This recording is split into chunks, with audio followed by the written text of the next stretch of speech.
Hello everyone, कैसे हैं आप लोग। आगे हूँ मैं फिर से बिग बॉस के एक और एपिसोड का रिव्यू करने के लिए। तो चलिए बात करते हैं कि भाई घर के अंदर क्या क्या हो रहा है। तो जैसा कि हम सभी ने देखा कि सृजिता के जो फ्रेंड हैं वो आए घर के अंदर।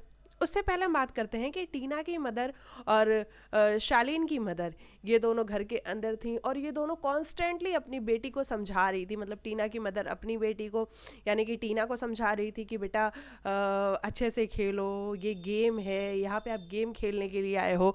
और वहीं शालीन की मदर बहुत कुछ शालीन को समझाते हुए नजर आ रही थी। और एक बात हम ये जरूर कह सकते हैं कि शालीन को जो हम इतना कहते हैं कि शालीन ओवर एक्टिंग कर रहा है, ओवर एक्टिंग कर रहा है, वो कहीं ना कहीं ऐसा लग रहा है कि टीना की मदर के अंदर, सॉरी टीना नहीं, शालीन की मदर के अंदर भी वो वाली क्वालिटी है कि वो थोड़ा सा एक्सप्रेसिव है ना। और बहुत स्वीट लग रही थी शालीन की मदर। तो इस तरीके से रहा और उन्होंने भी अपने बेटे को समझाया ही है। उसके बाद से बिग बॉस ने कहा कि भैया आप लोग जा सकते हो। तो टीना की मदर और शालीन की मदर दोनों घर से बाहर चली गई। वहीं हमने देखा कि जैसे ही वो घर से बाहर गई वैसे ही टीना ये कहने लग गई कि ओ टनल में तो मैं कुछ कर नहीं सकती, क्योंकि ये मैं यहाँ पे कुछ करने नहीं आई हूँ। मतलब टनल में जो एक्टिंग करते थे वो शालीन ही कर सकते हैं। वो टीना कह रही है कि ये एक्टिंग मैं नहीं कर सकती हूँ, ये सिर्फ और सिर्फ शालीन के ही बस की है और वही कर सकते हैं। तो ऐसा टीना ने टॉन्ट मारा। वहीं शालीन ने सुन भी लिया कि टीना ने टॉन्ट मारा है। तो शालीन शिव से बात करते हुए नजर आ रहे थे कि शिव यार ये टीना क्या कर रही है। तो ये टीना और शालीन का तो कांस्टेंट मतलब चल रहा है। और देखो इन लोग की प्यार मोहब्बत का हम यही कहेंगे कि इतना ज़्यादा प्यार मोहब्बत है दोनों का। लेकिन जैसे ही मदर्स आई हैं, है ना, दोनों माएँ जैसे ही घर के अंदर एंटर हुई हैं उसके बाद से टीना भी पलटी मार गई है और शालीन भी पलटी मार गया है। मतलब इनका प्यार खत्म हो गया है ना। जो प्यार इतना ज़्यादा था, जो कि सलमान सर को भी सलमान सर के भी आगे शालीन ने बोला sir don't hard on her, ये तक बोल दिया। वो प्यार इतनी जल्दी ख़त्म हो गया और शालीन को दोनों अलग अलग अपने रास्ते बना चुके हैं। आज चिकन का मुद्दा उठा। जो टीना 100 दिनों से, है ना, पिछले 100 दिनों से चिकन चिकन चिकन शालीन के लिए करती थी कि मैं शालीन तुम्हारे लिए चिकन लेके आऊँगी, मैं शालीन के लिए चिकन बनाऊँगी। तो जो टीना शालीन के लिए चिकन बनाती थी वो टीना आज लड़ रही थी कि शालीन को चिकन नहीं मिलना चाहिए, है ना। तो ये सारी बातें रही हैं। तो इनका प्यार मोहब्बत आप भी समझ सकते हो कितना है। अच्छा, प्यार मोहब्बत की बात हो रही है तो एक और बात हम यहाँ पे जरूर करना चाहेंगे कि सौंदर्या की मदर आई घर के अंदर, है ना। और पता नहीं क्यों बिग बॉस ने सौंदर्या की मदर वाला क्लिप ज़्यादा दिखाया नहीं। शायद वो कोई ऐसी बात नहीं कर रही थी या फिर बाहर की बातें भी वो कुछ नहीं बता रही थी। तो इसलिए बिग बॉस ने सौंदर्या की मदर वाला जो क्लिप था वो हमारे साथ ज़्यादा शेयर नहीं किया। लेकिन हाँ, ये जरूर दिखाया गया कि सौंदर्या अपनी मम्मी से ये पूछ रही थी कि मम्मी आप ये बताओ गौतम ने कोई बकवास तो नहीं की है ना बाहर। सौंदर्या, मतलब ये सारी बातें आप ही कर रहे हो। गौतम तो बेचारा कुछ भी नहीं कर रहा है, वो बाहर बैठा हुआ है, अपनी मस्ती अपनी जिंदगी जी रहा है ना। जब वो स्टार्टिंग में घर से बेघर हुआ था उसके बाद वो आपको सपोर्ट करता हुआ भी नजर आया था। लेकिन उसके बाद फिर उसने भी देखा कि आप उसको मिस भी नहीं कर रही हो, कुछ ऐसा है भी नहीं, तो वो भी फिर अपने रास्ते निकल लिया।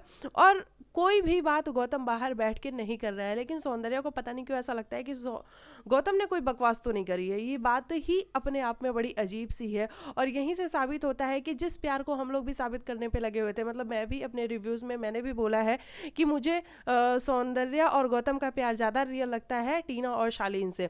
लेकिन इनका भी कोई रियल नहीं था, यानी कि ये भी कैमरास के लिए ही कर रहे थे। और सौंदर्या खुद भी प्रूफ करने पे लगी हुई थी।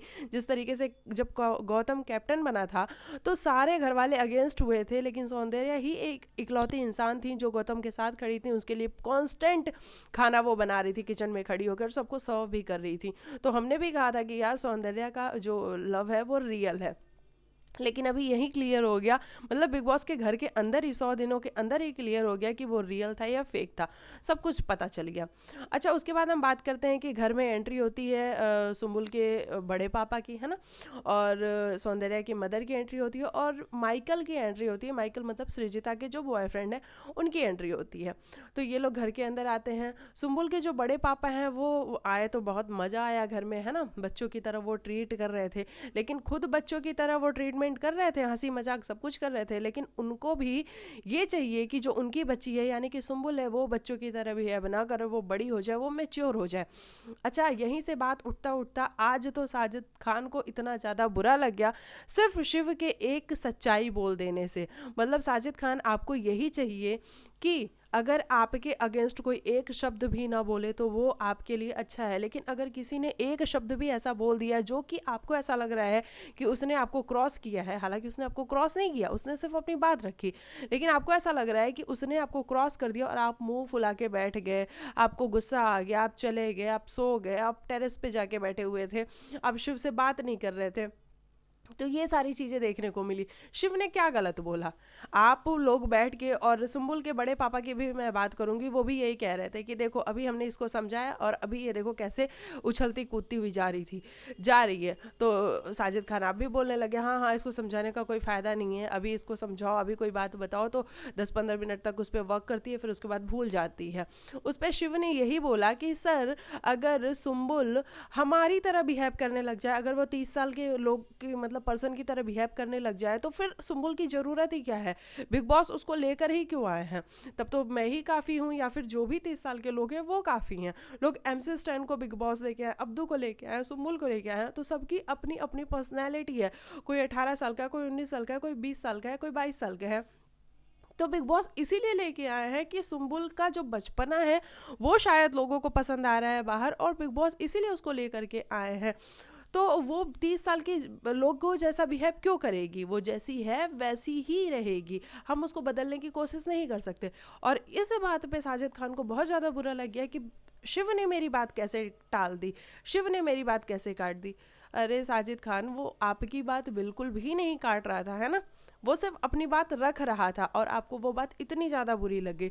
मैं तो कहती हूँ शिव को ये जो बात है ये कुछ दिन पहले करनी चाहिए थी, क्योंकि अब तो हमें खबरें भी सुनने में आ रही हैं कि साजिद खान शो से बाहर हो चुके हैं। तो मतलब साजिद खान को इतना ज़्यादा बुरा लग गया, फिर साजिद खान को स्टैंड मनाने के लिए गया। स्टैंड ने बोला, सर क्या हो गया, क्या हो गया, आप इतने शांत से क्यों बैठे हुए हो? तो कहते हैं नहीं नहीं मुझे कोई बात नहीं है। शिव भी मनाने के लिए गया, हालांकि बाद में आप मान गए, है ना।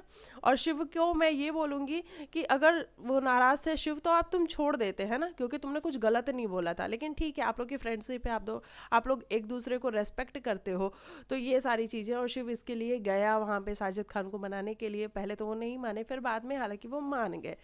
तो ये सारी चीज़ें रहीं घर के अंदर, जो कि मुझे बड़ी अजीब सी लगी कि शिव को मतलब इस तरीके से तो साजिद खान को नहीं करना चाहिए था, कि शिव ने कुछ भी गलत नहीं बोला था, है ना। और सुम्बुल भी ये कहती हुई नजर आ रही है कि सर मैं तो ठीक है ना, मुझे कोई प्रॉब्लम नहीं है आप लोग के बोलने से, आप लोग के कहने से, तो बाहर कुछ भी दिख रहा हो।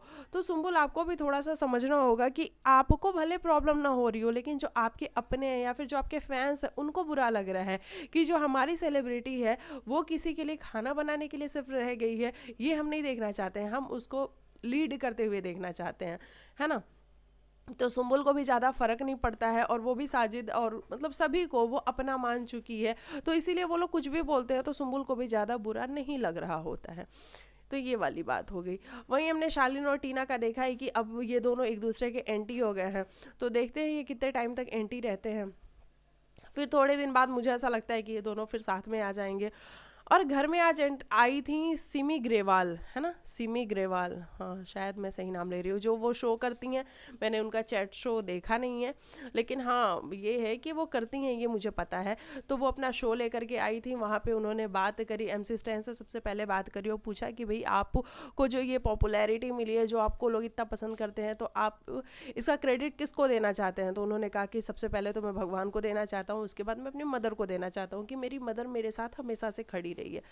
तो चलिए, बहुत अच्छा लगता है MC स्टैन को देख करके, है ना, क्योंकि मतलब वो जहाँ से आए हैं MC स्टैन, और उसके बाद जो मुकाम उन्होंने अपने लिए बनाया है वो बहुत ही काबिले तारीफ़ है ना। वो सभी नहीं कर पाते हैं, लेकिन जो कर जाते हैं वो बहुत ही मज़ा आता है फिर उनको देख करके। तो MC स्टैन से पूछा, फिर उन्होंने प्रियंका से पूछा कि प्रियंका आपके लिए अगर 2 थालियाँ होंगी, एक थाली में स्टारडम होगी और दूसरे में अनकंडीशनल लव होगा, तो आप किसको चुनोगी? तो प्रियंका ने कहा कि मैं अनकंडीशनल लव को चुनूंगी, क्योंकि अगर ज़िंदगी में प्यार है, मोहब्बत है, तो सारी चीज़ें आपको लगता है कि आप खुश रहोगे तो आप सब कुछ अचीव कर सकते हो। तो चलिए, ये भी बात ठीक है कि प्रियंका को ऐसा लगता है। लेकिन अगर आप स्टारडम भी चुन लेती प्रियंका, तो वो भी मज़ा आता है, क्योंकि स्टारडम भी ज़रूरी है। क्योंकि आजकल की जो लाइफ है उसमें स्टारडम के लिए लोग क्या क्या करते हैं, है ना, बहुत कुछ करते हैं। तो चलो, प्रियंका की ये थॉट थी, प्रियंका से पूछा।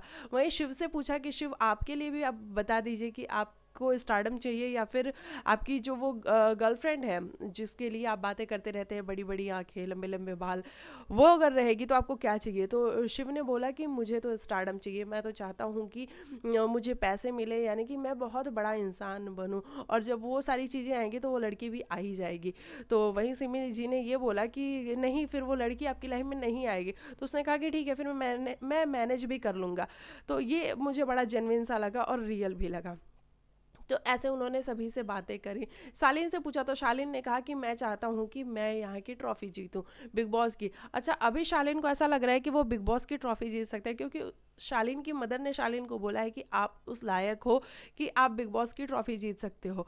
तो मैं यहाँ पे एक बात कहना चाहूँगी, शालीन डेफिनेटली इसके लायक है कि वो बिग बॉस की ट्रॉफी जीत सकता था, अगर वो टीना के चक्कर में नहीं पड़ा होता। उसने अपना पूरा का पूरा गेम स्पॉयल कर दिया टीना के चक्कर में पड़ के। अगर वो टीना के चक्कर में नहीं पड़ा होता तो वो एक बहुत ही स्ट्रांग कंटेस्टेंट था, लेकिन अभी उसने अपना सब कुछ लूज़ कर लिया। हालांकि वो मज़े करता रहता है, मस्तियाँ करता रहता है, इंसान वो बहुत अच्छा है, वो हमें देख के पता लगता है। लेकिन ट्रॉफी जीतना मुझे ऐसा नहीं लग रहा है, क्योंकि मैं तो सिर्फ दो ही लोगों को देख रही हूँ ट्रॉफी के लिए, एक तो शिव ठाकरे और दूसरी प्रियंका। क्योंकि प्रियंका एक बहुत ही, आजकल तो बहुत ही खूबसूरत लग रही है प्रियंका, और जितनी डिग्निटी के साथ प्रियंका खेल रही है आजकल, बिल्कुल भी फालतू की लड़ाई झगड़ों में नहीं पड़ रही है। बहुत अच्छा लग रहा है मुझे प्रियंका का गेम। तो प्रियंका और शिव, मैं इन्हीं दोनों लोग को देख रही हूँ। आप लोग मेरे को ज़रूर बताना कमेंट करके कि आप अगर प्रियंका और शिव में से अगर आपको कोई लगे कि कौन विनर बन सकता है तो वो कौन होगा, प्लीज़ मुझे कमेंट करके बताना, उससे मुझे पता लगा। अच्छा, मैं वोटिंग पोल भी हो सकता है अपनी कम्युनिटी में डालूंगी कि शिव और प्रियंका में से आप विनर किसको देखते हो, तो वहाँ से मुझे आइडिया लग जाएगा, और फिर मैं आप लोग के साथ आके शेयर करूँगी कि आप लोगों ने सबसे ज़्यादा वोट किसको दिया है ना। तो मुझे अभी शिव और प्रियंका लग रहे हैं। अभी नॉमिनेशन की बात करें तो नॉमिनेशन में तो आए हुए हैं एमसी स्टैन है, निमृत है, सुम्बुल है और सृजिता है। तो मुझे ऐसा लग रहा है कि इस बार सृजिता डे जाने वाली हैं। और साजिद खान का, जैसा कि हम लोग सुन रहे हैं कि उनका कॉन्ट्रैक्ट था, उनका कॉन्ट्रैक्ट ख़त्म हो चुका है, तो साजिद खान घर से बाहर हो गए हैं। और अब्दू अभी क्या पता रहे या फिर वो भी शो से बाहर हो सकते हैं। तो ऐसा सब कुछ देखने को मिलने वाला है हमें। तो ये रहा आज का एपिसोड, और बड़ा ही मज़ेदार एपिसोड रहा, अच्छा लगा। अगर आप मेरे चैनल पे आए हो तो लाइक से सब्सक्राइब करके जाना यार। आजकल मैं फटाफट से वीडियोस बनाती हूँ 12-13 मिनट में, और मैं खुद भी नहीं समझ पाती हूँ कि मैं वीडियोस में मतलब जल्दी जल्दी में बोलती हूँ ना, तो कुछ टॉपिक्स रह भी जाते हैं, क्योंकि मेरे पास सिर्फ 15 मिनट के लिए फ़ोन आता है। उस 15 मिनट में मैं सेट करती हूँ और चीज़ें करती हूँ। एक्चुअली एक ही फ़ोन है और इसी फ़ोन से मैं शूट भी करती हूँ, और इसी फ़ोन से मेरे बेटी की क्लासेस भी चलती हैं ऑनलाइन। तो इसीलिए मेरे पास सिर्फ 15 मिनट का टाइम मिलता है, तो मैं उसी में फटाफट से शूट करके आप लोग के आगे सर्व करती हूँ। तो प्लीज़ आप लोग माइंड मत करना, है ना। और चैनल पे आओ तो लाइक से सब्सक्राइब करके जाना। मिलती हूँ नेक्स्ट वीडियो में, तब तक के लिए बाय बाय, टेक केयर, अपना ख्याल रखिएगा, बाय।